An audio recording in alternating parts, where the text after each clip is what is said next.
Salís por el barrio y te envuelven los olores y sonidos. La panadería, la plaza, la campana de tu colegio, la pizzería de la esquina, la música de ese viejo bar. Pequeñas huellas que se quedan grabadas para siempre en lo más profundo de tu memoria.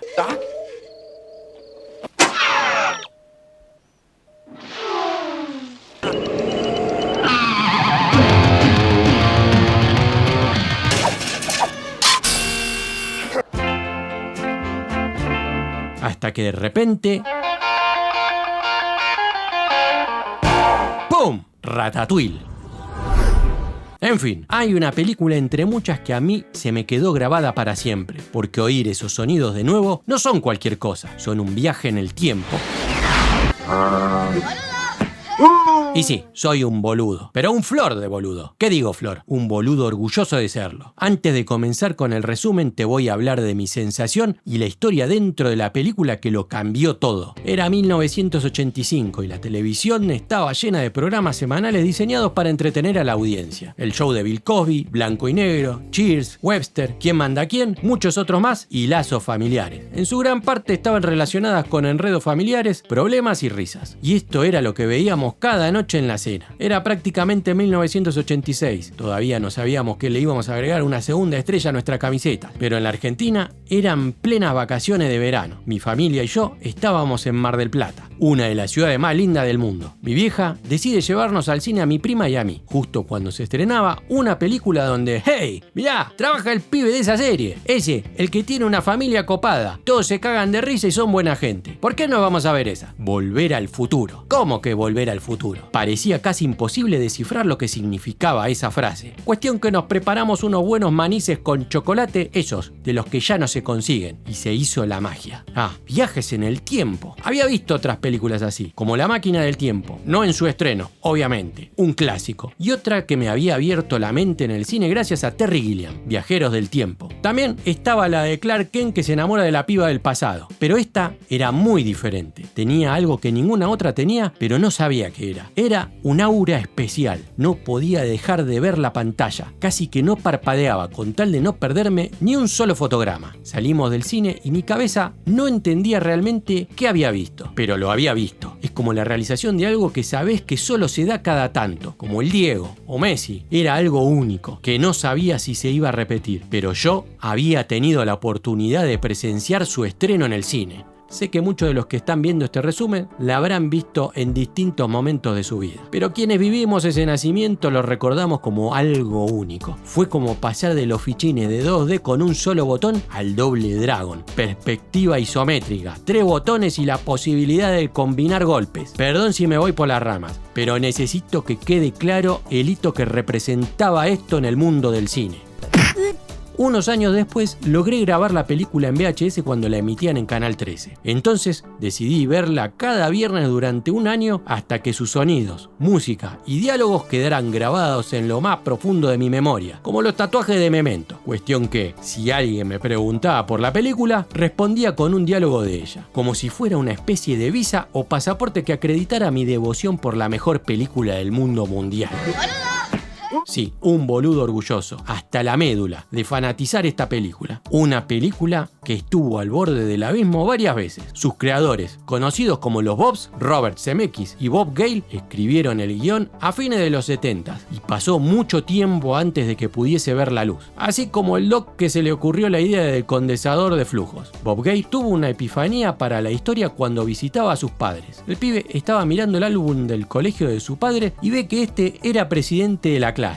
Entonces se imaginó por un momento si hubiese sido amigo de él compartiendo el colegio. Bob creía que no tenían absolutamente nada que ver uno con el otro, pero la idea le dio la punta del ovillo para esta historia. Enseguida su cabeza no pudo parar y decidió ver a su amigo Zemeckis para contarle de ella. No tardaron más de un par de semanas para elaborar una historia completa. Ambos estaban seguros de que esto era algo grande, aunque muchos componentes de la historia no son tal cual como los conoces. Pero no te preocupes, porque te los iré contando durante el resumen. Listo. Ahora faltaba conseguir quién financiaría el proyecto. Zemeckis y Gale ya habían trabajado con Amblin, la productora de Spielberg, pero si bien a Steven le había gustado trabajar con los Bobs, la taquilla no había pensado lo mismo. Era una jugada muy grande y no se querían quemar con su gran mentor, así que buscaron dentro de la mayoría de los estudios, pero a ninguna le atraía la historia, excepto a una, Columbia. Frank Price era su presidente en ese entonces, y recordá este nombre, Frank Price. Un tipo bastante arriesgado que había visto ganadores donde otros no, como los cazafantasmas. A él le encantó la idea de una historia combinando ciencia ficción y comedia. Sin dudarlo, les encargó a los Bobs realizar el guión completo de la película. El problema fue que a principios de los 80s, Columbia había sido adquirida por Coca-Cola y sus nuevos dueños se inclinaban por realizar películas de adolescentes despertando su sed por el sexo, como Porky's o Animal House. Así que cajonearon la idea de los Bobs. Desanimados, salieron a recorrer nuevamente otros estudios. Disney estaba interesado,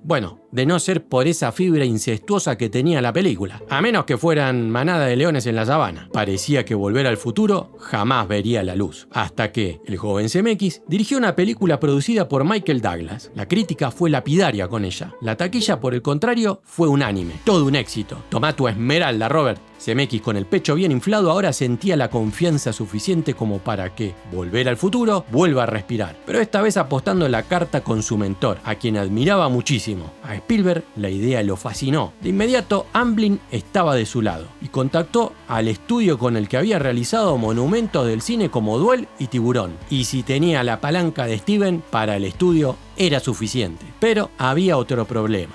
¿Qué pasa ahora, Matías?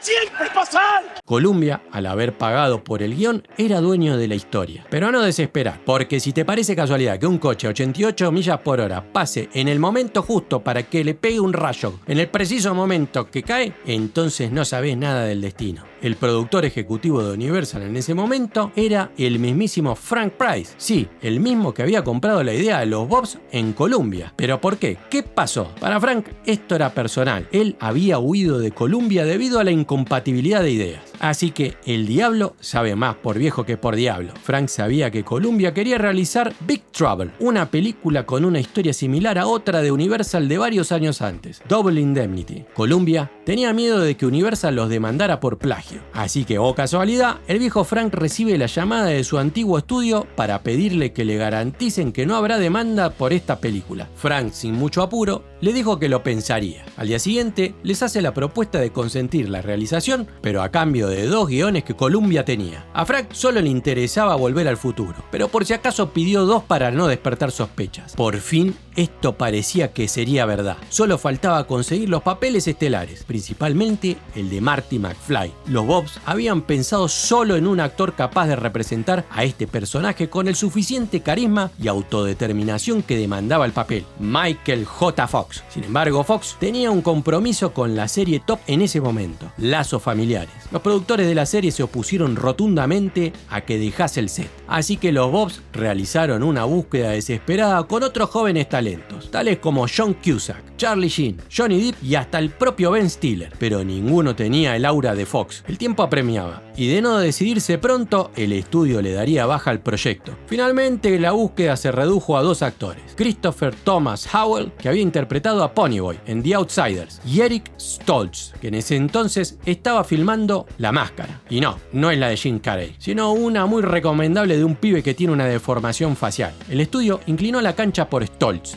Y como si no fuera poco, también les recorta $5 millones de su presupuesto. Así que ahora tendrían que pensar muy bien cómo realizar la escena más importante de toda la película, el viaje en el tiempo. ¿Por qué no? Originalmente no iba a ser un auto, pero no te impacientes, ya te contaré cómo iba a ser. El rodaje comenzó. Robert Zemeckis confiaba en que, a pesar de todos los contratiempos, esto podía funcionar. Durante semanas avanzaron en la producción, pero algo no se sentía auténtico. Stoltz tenía una personalidad bastante complicada. Era un actor de método y le había solicitado a todos los del set que lo llamaran sin excepción Marty en vez de Eric. También le había dado al personaje un matiz mucho más oscuro y trágico. Los Bobs querían que la película tuviera el ADN de comedia y no lo estaban consiguiendo. Habían pasado 6 semanas de rodaje ya y Zemeckis sabía que esto no funcionaría. Spielberg estaba de acuerdo, necesitaban a Fox, así que los pillos idearon que durante las próximas semanas todos los planos amplios en los que podría salir Stoltz, realizarlos con planos cercanos. De esa manera, de conseguir al Marty adecuado, el material podría ser reutilizado. No te puedo creer. Entonces, Spielberg le suplicó al productor de Lazos Familiares utilizar a Fox para la película. Y si te lo pide Steven, entonces todo se arregla. Pero con la única condición de que Fox no debía descuidar su papel en la serie. Stoltz fue despedido sin remordimiento alguno. Su versión decía que tampoco se sentía parte del proyecto y que solo aceptó por su carrera. Así que se convirtió de ser Marty McFly a Eric the Fly 2, en la secuela de Jeff Goldblum. 5 días después, Fox se sumaba al proyecto pero con un estricto horario. Durante el día haría Lazos Familiares, mientras que desde las 6 de la tarde a 4 de la mañana y los fines de semana haría Volver al Futuro. Zemeckis optimizó al máximo el rodaje, así que cada vez que ves un plano donde no está Marty es porque ni siquiera Fox estaba en el set. Una vez Michael Fox se sumó al proyecto, el rodaje fluyó tal como siempre lo habían soñado. Si bien se habían sacado el clavo de Eric Stoltz, a los Bobs le quedaba otro problema: Crispin Glover, el papá de Marty. ¿Pero por qué? Bueno, arranquemos con la peli y te sigo contando. Pero eso sí, antes te pido que si hasta acá te gusta el contenido, le dejes un buen like al video que a mí me ayuda un montón. Así que hoy vamos a resumir El hombre de Plutón. Ah, no, perdón. Esta fue otra horrenda idea del estudio por cambiarle el nombre. Bueno, la historia comienza con un paneo rápido en un laboratorio donde el tiempo parece ser la obsesión. En las noticias reportan el robo de plutonio, evento adjudicado por unos terroristas libios. Sí, como siempre, la propaganda política por delante. Al lugar llega un joven en busca de su amigo, el Doc. Pronto su skate revela quién tenía el plutonio. El pibe es Marty McFly, fanático del rock y de intentar reventarse los tímpanos con este amplificador.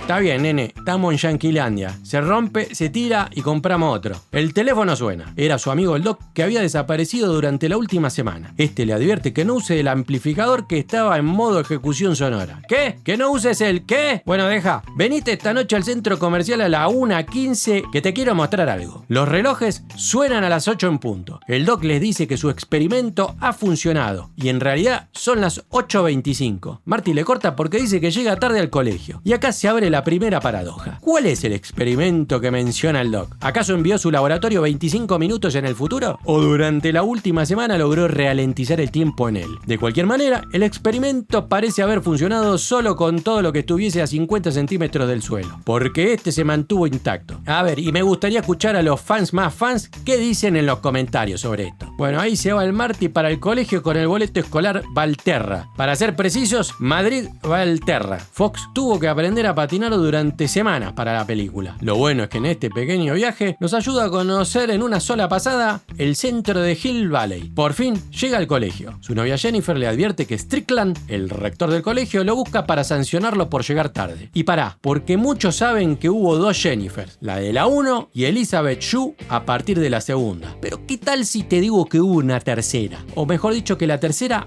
fue la primera. Sí, Melora Harding fue la primer Jennifer que trabajó con Eric Stoltz, pero al cambiar por Fox, la piba tuvo que ser reemplazada porque era más alta que el nuevo Marty. Bueno, el pelado Strickland logra encontrarlo para dejarle su parte y también decirle que es igual de perdedor que su padre. A Marty sus palabras no le hacen ni mella. Él se sentía con mucha confianza y anhelaba poder competir con su banda en el concurso del colegio.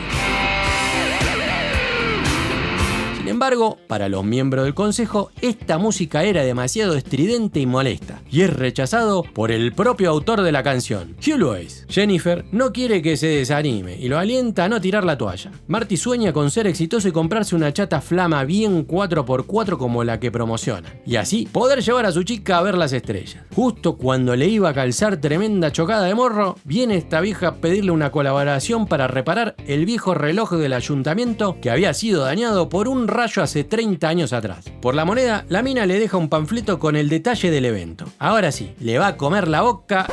¡Qué cortamambo, chabón! Bueno, la piba le deja el teléfono de dónde se iba a quedar esa noche y por fin. That's the power of love. Cuestión que al llegar Marty a su casa, encuentra el coche con el que iba a llegar a su chica, estaba totalmente destruido, igual que la autoestima de su padre, George McFly, que había padecido 30 años de intimidación por parte de Biff Tannen, el bully de su colegio, y ahora era su jefe en el trabajo. Biff había dejado el coche inservible. El tipo era un desagradable. George le dice a su hijo que no puede hacerle frente a los conflictos. La familia de Marty se componía de sus padres George, el loser, y la semialcohólica de Lorraine, su madre. Con ellos viven sus dos hermanos mayores que parecen tener una vida de perdedores tal como lo de sus progenitores. Su hermana le dice que lo llamó Jennifer y su madre se escandaliza. Cree que las mujeres no deben tomar la iniciativa. Para justificarse, cuenta cómo conoció a George. Un relato clave para lo que se vendrá después o antes. Según recuerda George, fue atropellado por su futuro suegro en circunstancias poco claras y Lorraine se enamoró de él cuando lo acogieron en su casa, sellando así su amor en el baile de graduación. A Marty lo despierta el Doc de quedarse dormido para que vaya con su cámara a grabar un evento único en el centro comercial Twin Pines. Allí finalmente conoceremos a la mascota Einstein y al Doc que se baja del coche más épico de todo Hollywood, DeLorean DMC-12. Para ese entonces coche deportivo descontinuado de la línea de ensamblaje debido a múltiples fallos en su calidad y a la quiebra de la compañía causado por el arresto de su fundador John DeLorean, acusado de tráfico de drogas. Cochazo. Bueno, el Doc necesita documentar el experimento que lo cambiaría todo. Allí sincroniza su reloj con el de su perro, quien originalmente iba a ser un chimpancé llamado Champ. El Doc pone en posición el coche y le avisa a Marty que cuando el vehículo llegue a 88 millas por hora será testigo de algo épico, como ser partido en pedazos por un auto de colección. Pero no, el DeLorean se desintegra antes de llegar a ellos. El Doc festeja porque dice que envió el coche a 1 minuto en el futuro. ¿Inventaste una máquina del tiempo, chabón? ¡Qué groso que sos! 1 minuto después, el DeLorean aparece. ¿Quieres que te cuente algo más de este coche? Mirá, que esté cubierto de hielo no es casualidad. Originalmente iba a ser una heladera, o nevera, como le dicen en otros países. Y el viaje en el tiempo se activaría con una detonación nuclear. ¡Chao, loco! La idea igual no se perdió, porque Steven Spielberg la reutilizó algunas décadas después. Pero en esta historia, gracias a la coherencia y sobre todo al recorte de presupuesto que te conté al principio, lo cambiaron por un coche. Un coche que Ford incluso se ofreció a pagar para que fuera un Mustang. Por suerte no aceptaron y dejaron a la película con uno de los rasgos más auténticos. Bueno, el Doc comprueba su logro comparando los relojes. ¿Ves? Para el perro sigue siendo la 1:20, mientras que el mío es la 1.21. 1.21. ¿Cachai? Enseguida el Doc aprovecha a mostrarle a Marty cómo se opera la máquina del tiempo. En ese instante, marca la fecha en la que tuvo la idea del componente clave para viajar en el tiempo, el condensador de flujos. Todo ocurrió cuando, colocando un reloj en el baño, resbaló y se golpeó la cabeza. Lo que sí es que el bicho este tragaba más que el Polara de mi viejo y necesitaba plutonio para alimentar sus famosos 1.21 gigawatts. El Doc había engañado a los libios que robaron el plutonio prometiéndoles hacer una bomba. Sin dudarlo, se prepara para viajar 25 años en el futuro, justo cuando se da cuenta que necesitaba combustible para poder regresar. Pero era tarde. Los libios lo habían encontrado. Y amigo, tremendo cartel con tu nombre en ese pueblucho. ¿Qué querés? Los pibes venían súper ardidos por el engaño y lo llenan de matraca. Marty se lleva una buena frenada en el pantalón y zafa en el último momento cuando se le traba el arma a estos terroristas. Dudo que una Kalashnikov se encasquille, pero bueno, la propaganda es la propaganda. Marty se sube al DeLorean para intentar escapar. El chabón le mete cuarta y sin querer activa la máquina y ¡pum! Viaja a 1955, directamente al granero del viejo Peabody, el dueño de los Twin Peaks. Digo, de los Twin Pines. Él con su mujer y sus hijos piensan que Marty es un alienígena como el de la revista. ¿Ves? El hombre de Plutón. Marty se salva esta vez de Perdigón Cosecha 55, huyendo en el DeLorean y matando a este pino, que me dejará grabada esta frase por el resto de mis días. ¡Maldito, mataste mi pino! Al querer ir a su casa se da cuenta que su barrio apenas estaba en pañales. Intenta preguntarle a un par de ancianos, pero ya venían medio limados de otra película de Spielberg y lo dejan de garpe. Que ni modo, el DeLorean se había quedado sin plutonio ni combustible, así que tocaba patear hasta el centro de la ciudad. Una entrada que jamás olvidaremos por esta música. Mr. Sandman, Y sobre todo, por esta fibra tontona que le sabe imprimir Michael J. Fox. Así es, no como el oscuro y trágico de Stoltz. Siempre me fascinó esta transición musical de alegría vintage a un suspenso profundo. Marty se da cuenta que el viaje en el tiempo era realidad. Se mete en un bar para intentar contactar con el Doc de esa época, pero no logra encontrarlo. Sin darse cuenta, se sienta junto a su padre, que oportunamente es intimidado por su viejo antagonista, Biff Tannen, para reclamarle que le haga su tarea y le advierte que no lo quiere volver a ver en ese bar. Asombrado, Marty se lo queda mirando. El mesero le dice a George que no sea cagón y que los enfrente. Pará, amigo, ¿qué onda esa cara desafiante? ¿Ahora te haces el mascapito? Marty se distrae por un momento y su padre se va. Entonces lo sigue hasta convencerse de que el pibe es un tremendo degenerado y decide presenciar el evento más importante de su existencia, o tal vez evitarlo. Marty se despierta al cuidado de su madre. Uy, vieja, no sabes qué sueño re flashero que tuve. Tranquilo, Angelo, que estás en 1955. Concha tu... Marty le pregunta por qué lo llama Ángelo. Es lo que dicen tus calzones, guachín. Angelo Paolo, ¿no? Y sí, loco, era Calvin Klein. Pero como esa marca no existía en otros países, le fueron poniendo la de cada lugar. En Francia, Pierre Cardin. Italia y España, Levi Strauss. Así que yo le pongo el que había acá. Angelo Paolo. La Lorraine tenía más radiación que plutonio y le quería medir los gigawatts a su pibe. Marty la caderea. Los abuelos lo invitan a morfar para no tener que pagar el daño civil por el accidente. Ahí conoce a sus tíos. Joy era el pequeño delincuente que en el futuro su madre espera sin éxito su salida de la cárcel. Bueno, ¿quién no tiene un tío delincuente? En fin, se sientan para la cena y para que Marty les spoilee la serie que justo había visto la noche anterior con su padre. Qué casualidad, ¿no? ¿Qué serie, te preguntarás? Era The Honeymooners, que difícilmente hayas visto. Pero seguro viste su homenaje con 2 ratones. Uno de estos días, Alice. Uno de estos días. ¡Pau! ¡Directo a la tropa! Algo misógino, pero era lo que había. Marty pregunta por la dirección del Doc para ir con él. Lorraine le quiere tocar la barra y el pibe se escapa. Por fin da con el Doc. Pero el chabón estaba chatarreando con inventos baratos. Marty le dice que vino del futuro en una máquina del tiempo que él inventó y que necesita que lo ayude a volver al futuro. Todos ahora conocemos la historia del reemplazo de Stoltz por Fox, pero ¿sabías que Christopher Lloyd no había sido la primera opción para el Doc? Sino que habían pensado en John Lithgow o Jeff Goldblum. El primero no estaba disponible y Goldblum era 10 años más joven que Lloyd y este papel pretendía mimetizar a alguien como Albert Einstein, así que se decantaron por Lloyd. Paradójicamente, los tres trabajaron juntos en la fumada historia de Las aventuras de Buckaroo Banzai. ¿Qué me contás? Bueno, el Doc no le cree nada y se encierra. Marty le cuenta el oportuno relato que él mismo le había contado hace unas horas atrás en el futuro, de cómo había ideado el viaje en el tiempo. Entonces le cree, Marty le muestra el condensador de flujos y ahora todo va sobre rieles. No. Todavía estos no. ¿Alguna vez se preguntaron cómo demonios estos dos distópicos amigos se conocieron? Hay varias teorías, pero la que más me cierra a mí es la de que ambos visitaban el mismo negocio donde vendían componentes electrónicos. Marty para su música y el Doc para sus inventos. Allí, el Doc parece haberle ofrecido trabajar en su laboratorio como ayudante. Y desde entonces son amigos inseparables. Cuestión que Marty le muestra todo lo grabado aquella noche exponiendo que para poder volver al futuro, el DeLorean necesita 1.21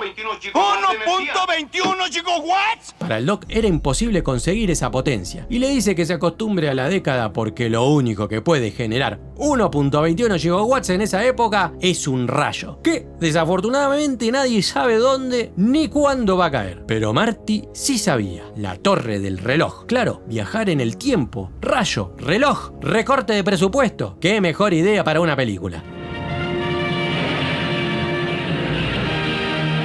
Listo, pibe. En unos días te mando al futuro o para la sala de emergencias del Hospital del Quemado. Lo que sí te pido, por favor, que no vayas a pisar ni una mariposa en esta época.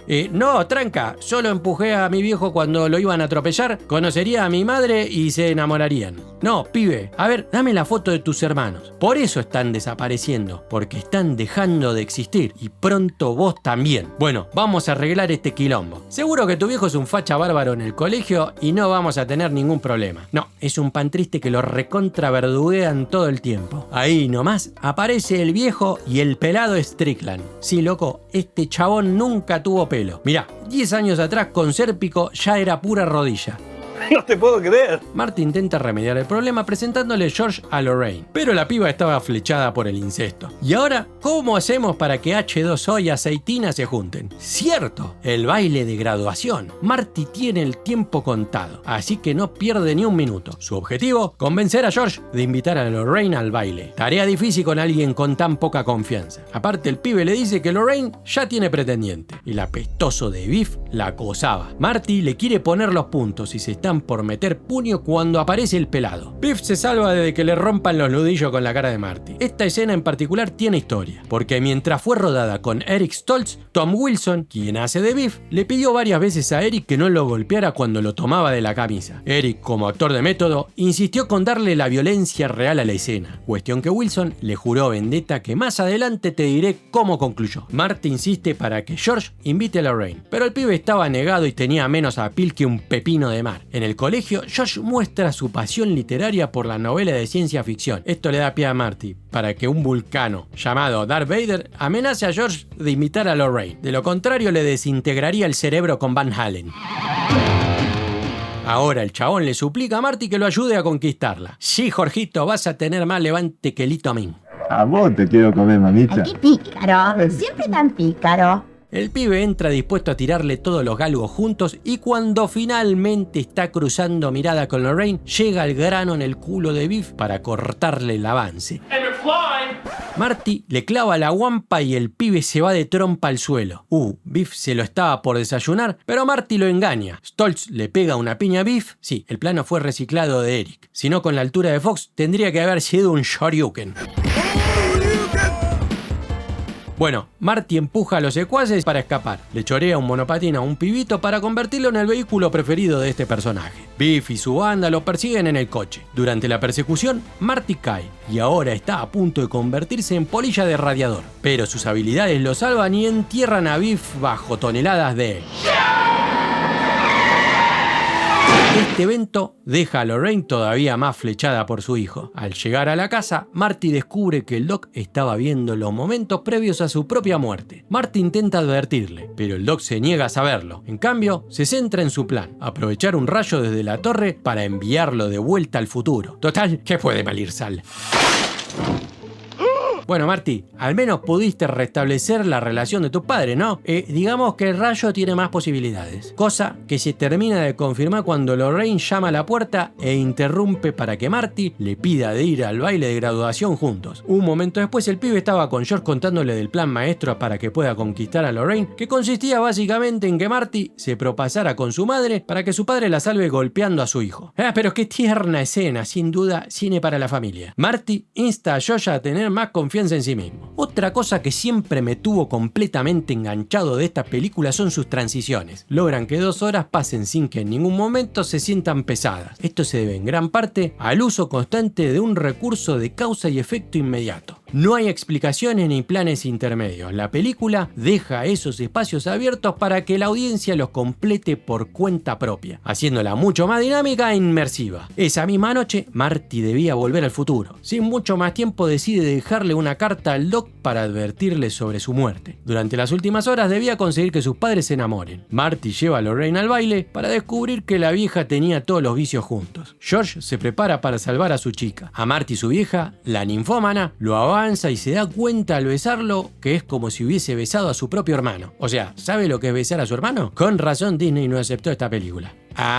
¿Qué pasó? ¿Te compraste una franquicia sucia, amigo? Bueno, basta de joda. La explicación se ve interrumpida por la pesadilla de Biff junto a sus secuaces, quienes dejan fuera de juego a Marty metiéndolo en el baúl del coche de la banda que tocaba en la fiesta. En esta escena es donde Wilson iba a cobrar su famosa vendetta contra Stoltz, algo que desafortunadamente nunca llegó a rodarse. George llega tarde a la escena y en lugar de encontrar a Marty, se topa con Biff. Lorraine le pide ayuda y George decide enfrentarlo. No, Biff. Biff lo reduce, llevándolo al borde de romperle el brazo. Mientras tanto, la banda libera a Marty, pero el guitarrista se lastima la mano. Lorraine le suplica a Biff que deje a George, pero él la golpea. Es entonces cuando George reúne todo su valor y le conecta un home run de nudillos épico.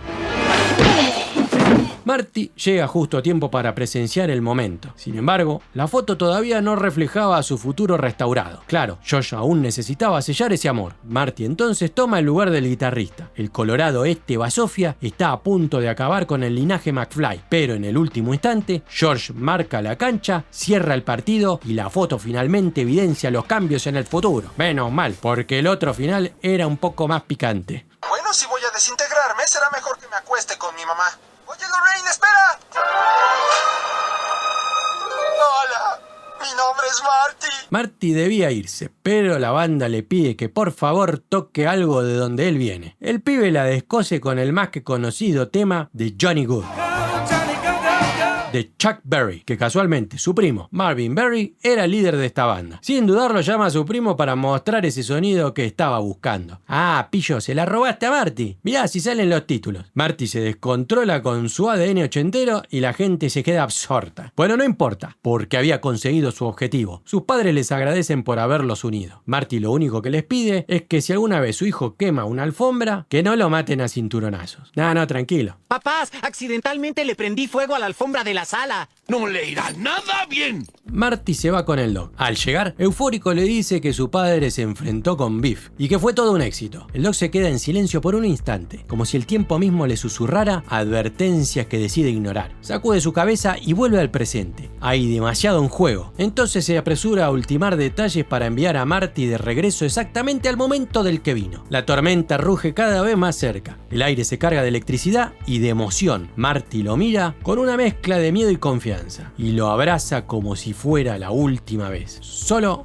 lee la carta, le dice. El Doc la encuentra en uno de sus bolsillos. La observa apenas un segundo. Tentado, pero fiel a su decisión, la rompe sin leerla. No quiero saber. No debo saber. El destino no se negocia. Entonces un trueno ensordece el momento. Todo queda interrumpido cuando la tormenta hace caer una rama y desconecta el cable principal y necesario para meterle los recontra 1.21 GW por el traste al DeLorean. El Doc sube al reloj, Marty le ata el cable para subirlo y se va con el DeLorean para preparar esas 88 millas por hora necesarias para atravesar en el momento justo. Marty se niega a perder a su amigo y adelanta su llegada 10 minutos para salvarlo. Listo, problema resuelto. De eso, nada. El DeLorean se apaga. Claro, la garantía dice 80.000 millas o 5 años. Y vos te saltaste 30. Por otra parte, el Doc pelea para conseguir conectar nuevamente el cable. Marty arranca de un cabezazo el coche y sale. El Doc tira del cable pero se desconecta en la otra punta. Dale, Doc, que el Marty viene a los guampazos.